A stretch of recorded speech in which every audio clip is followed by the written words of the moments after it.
ഇത് പ്രശ്നമാവും. ഷാബമാൻ പയറിൽ നിന്നാണല്ലോ ഒരു വഴക്കുണ്ടായത്, എന്ത് പറ്റി?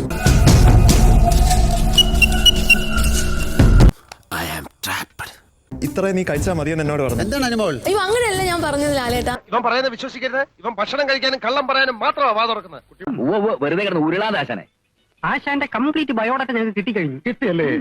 അപ്പോഴും അനുമോൾ ഇങ്ങനെ വിളമ്പാൻ നിൽക്കുമ്പോഴാണ് ഭയങ്കര പ്രശ്നമുണ്ട്. അയ്യോ അതെന്ത്? നിന്റെ കയ്യിലിരിപ്പതായിരുന്നല്ലോ. അതന്നത്തെ ചോരത്തിളപ്പിന്. എന്നെ നാട്ടിക്കരുത്. നാറ്റിക്കില്ല.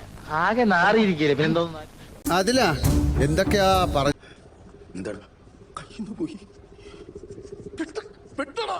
പിശാശം ഇത് പ്രേക്ഷകർ കേട്ടോണ്ടിരിക്കുമ്പം അല്ല സഭ്യമായ ഭാഷയിലൊക്കെ സംസാരിച്ചൂടെ നിനക്ക്? ഞാൻ അല്പം മോശം ഭാഷ സംസാരിക്കുന്നത് കേൾക്കാൻ സൗകര്യമില്ല. ഇപ്പൊ മനസ്സിലായില്ലേ എനിക്ക് അല്പം തൊലിക്കട്ടി കൂടുതലാണെന്ന്, നാണവും മാനവും ഇത്തിരി കുറവാണെന്ന്. ഇപ്പോൾ ഈ വെറ്റുകൾക്ക് നാണം ഇല്ലെങ്കിൽ ചെറുപയറും ഈ അരിയുടെ കണക്ക്.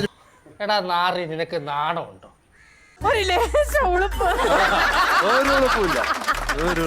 പ്രതിവിധി എന്താണ്? ഇവനിവിടെ കുക്കിംഗ് വേണ്ട, സമയത്തിന് ബിഗ് ബോസ് തരട്ടെ. എന്താണ് ബുദ്ധി ഈ തല വെളി കാണിച്ച അടക്കല പണ്ടാരെ. അപ്പൊ എന്തൊക്കെ വേണമെന്ന് എഴുതി തന്നാലേ.